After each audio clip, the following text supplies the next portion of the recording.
Corona से जुड़े मामलों की कुछ ऐसी तस्वीरें और वीडियो हमारे सामने आए दिन आ रहे हैं जिन्हें देखकर गला रुंध जाता है। ऐसा ही एक वीडियो अभी आगरा से सामने आया।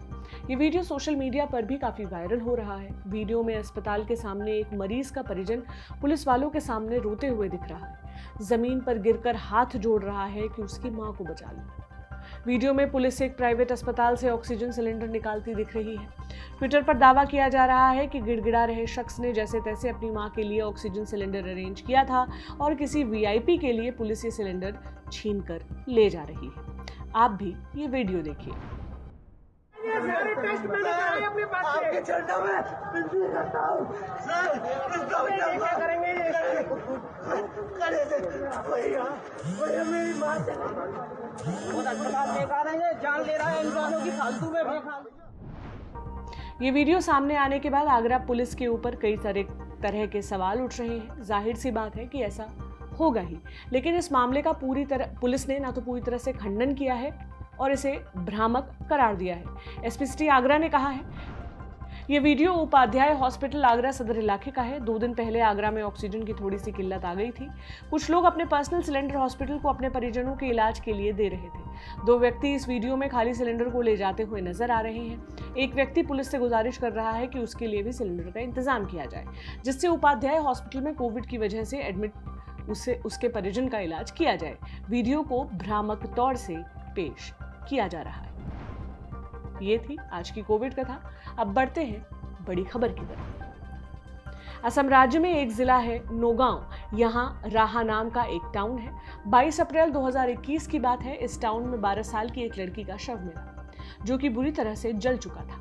ये लड़की राहा के ही एक घर में डोमेस्टिक हेल्प का काम करती थी।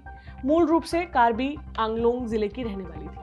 राहा में जिनके घर काम करती थी, उन्हीं लोगों ने 22 अप्रैल को बच्ची के पेरेंट्स को कॉल करके जानकारी दी कि उनकी बेटी की मौत हो चुकी है।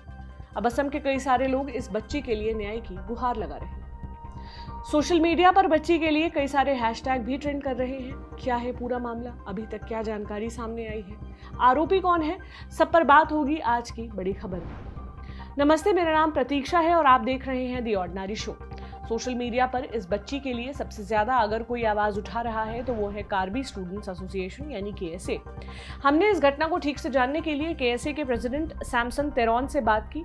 उन्होंने जो हमें बताया वो हम आपको आगे बता रहे हैं। सबसे पहले तो इस वीडियो के लिए हम पीड़ित बच्ची का नाम प्रिया रखते हैं ताकि उसकी पहचान छिपी रहे। प्रिया असम के कार्बी समुदाय से आती थी। माता पिता कार्बी आंगलोंग जिले के एक बेहद पिछड़े गांव में रहते थे। वहीं प्रिया पिछले करीब 4 साल से राहा में रहने वाले एक परिवार के पास रह रही थी, जहां वो डोमेस्टिक हेल्प का काम करती थी। परिवार में प्रकाश बोर ठाकुर नाम का एक आदमी था, जिसकी मौजूदा उम्र 68 बरस है। साथ ही प्रकाश की पत्नी और बेटा नयन ज्योति बोर ठाकुर थे। नयन ज्योति की मौजूदा उम्र 25 बरस है। रिपोर्ट्स के मुताबिक प्रिया के पेरेंट्स ने इन 4 साल में अपनी बेटी को घर ले जाने की कोशिश भी की, लेकिन प्रकाश का परिवार कोई न कोई बहाना बनाकर उसे रोक लेता था। ऐसे में प्रिया के पेरेंट्स को जब उससे मिलना होता तो वो खुद ही अपने गांव से राहा आते थे। 22 अप्रैल के दिन प्रकाश के परिवार ने प्रिया के पेरेंट्स को कॉल किया, बताया कि उनकी बेटी ने खुद को आग के हवाले कर सुसाइड कर लिया है। खबर मिलते ही पीड़ित परिवार तुरंत राहा पहुंचा। इसी दौरान उनके साथ कार्बी स्टूडेंट्स एसोसिएशन समेत असम के करीब 30 यूनियंस के लोग भी वहां पहुंचे। बच्ची के पेरेंट्स ने और बाकी लोगों ने प्रकाश और उसके परिवार के ऊपर हत्या के आरोप लगाए। इसी दिन पीड़ित परिवार ने प्रकाश के परिवार के खिलाफ एफआईआर भी की, मर्डर के आरोप लगाए। हमने इस मुद्दे पर पेरेंट्स से बात करना चाहा, चूंकि वो केवल कार्बी भाषा ही बोलते हैं तो हमारी उनसे बात नहीं हो सकी। केएसए के प्रेसिडेंट सैमसन बताते हैं कि प्रिया का परिवार ये चाहता है कि इस मामले की निष्पक्ष जांच हो और अपराधियों को कड़ी से कड़ी सजा मिले। इसके अलावा कई सारे स्थानीय लोगों ने भी आशंका जताई है कि प्रिया को सेक्सुअली असॉल्ट किया जा रहा था। वहीं केएसए ने भी शंका जताई है कि हो सकता है प्रिया प्रेग्नेंट हो गई हो और इसी को छिपाने के लिए बोर ठाकुर परिवार ने उसकी हत्या कर दी। इन सब के अलावा कुछ रिपोर्ट्स ये भी कह रही हैं कि हो सकता है प्रिया को मारने के बाद उसे जलाया गया। इन सारे सवालों के जवाब जानने के लिए और अपराधियों को कड़ी से कड़ी सजा दिलाने के लिए सोशल मीडिया पर लगातार लिखा जा रहा है। वहीं नौगांव में कुछ लोगों ने प्रिया के लिए शांति सभा भी की है। Incident.com नाम की एक वेबसाइट है। ये नॉर्थ ईस्ट इलाकों की घटनाएं कवर करती है।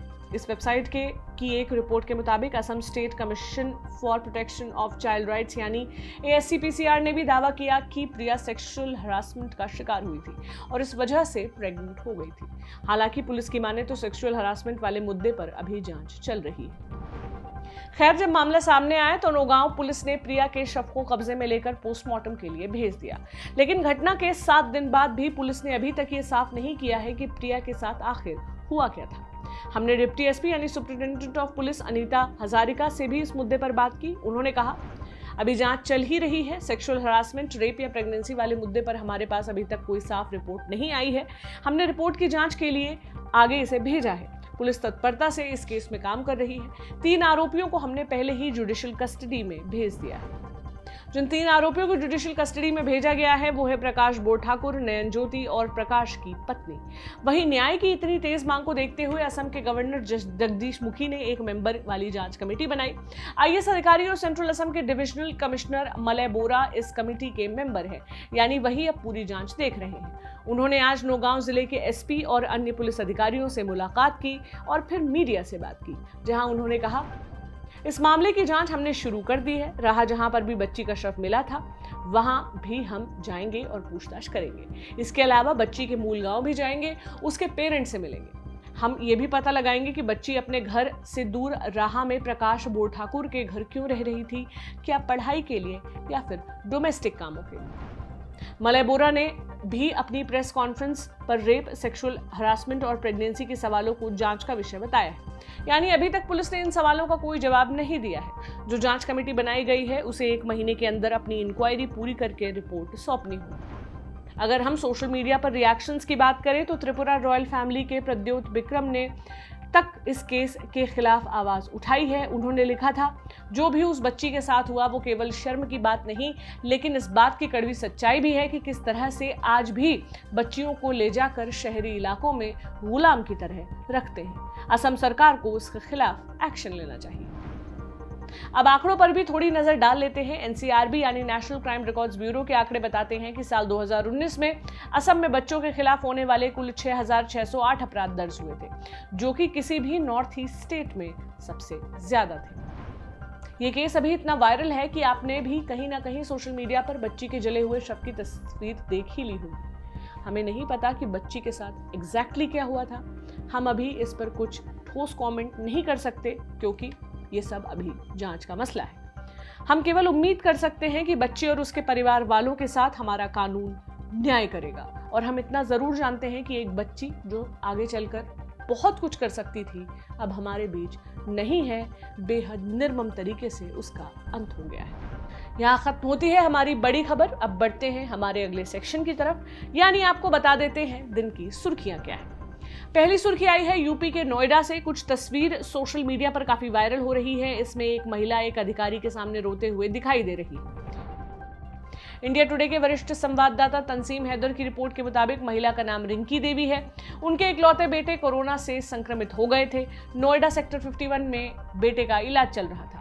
डॉक्टर्स ने रिंकी देवी से कहा कि रेमडेसिविर इंजेक्शन की जरूरत है। इंजेक्शन कहीं नहीं मिला तो महिला CMO यानी चीफ मेडिकल ऑफिसर डॉक्टर दीपक ओहरी के दफ्तर पहुंची। वहां जब महिला CMO से मिली तब रेमडेसिविर इंजेक्शन की मांग करने लगी और रोती रही। CMO ने पर्चा तो ले लिया लेकिन इंजेक्शन की कमी बताकर मदद के लिए मना कर दिया। शाम 4:30 बजे जब महिला दोबारा अस्पताल लौटी तब तक उसके बेटे की मौत हो चुकी थी। अगली सुर्खी आई है महाराष्ट्र के पुणे से। यहां राज्य सरकार ने प्रिजन डिपार्टमेंट में तैनात एक महिला अधिकारी को नौकरी से बर्खास्त कर दिया। महिला पर आरोप है कि उनके 3 बच्चे हैं और इस बात की जानकारी उन्होंने अधिकारियों से छिपाई है। ऐसा करके उन्होंने महाराष्ट्र सिविल सर्विसेज के नियमों का उल्लंघन किया है। इंडियन एक्सप्रेस की रिपोर्ट के मुताबिक 26 अप्रैल को राज्य के होम डिपार्टमेंट ने एक सर्कुलर जारी किया था जिसमें कहा था कि महिला अधिकारी ने ज्वाइनिंग के पहले 3 बच्चे होने की जानकारी छिपाई थी। Maharashtra civil services declaration of small family का नियम ये कहता है कि कोई भी ऐसा व्यक्ति जिसके साल 2005 के बाद 2 से ज्यादा बच्चे हों वो महाराष्ट्र सरकार में नौकरी नहीं कर सकता।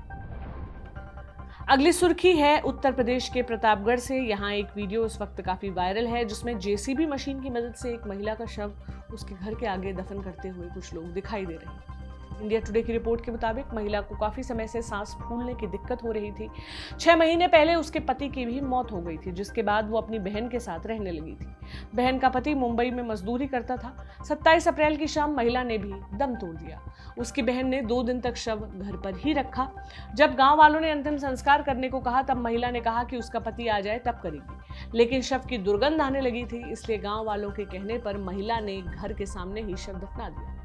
इस घटना के बारे में जब अधिकारियों को पता चला तब वो वहां पहुंचे और मामले की जांच शुरू की। ये था आज का ऑर्डिनरी शो। आपको कैसा लगा हमें कमेंट बॉक्स में कमेंट करके बताएं। आप हमें मेल भी कर सकते हैं theordinaryshow@gmail.com। जुड़े रहें ऑर्डिनरी से। शुक्रिया।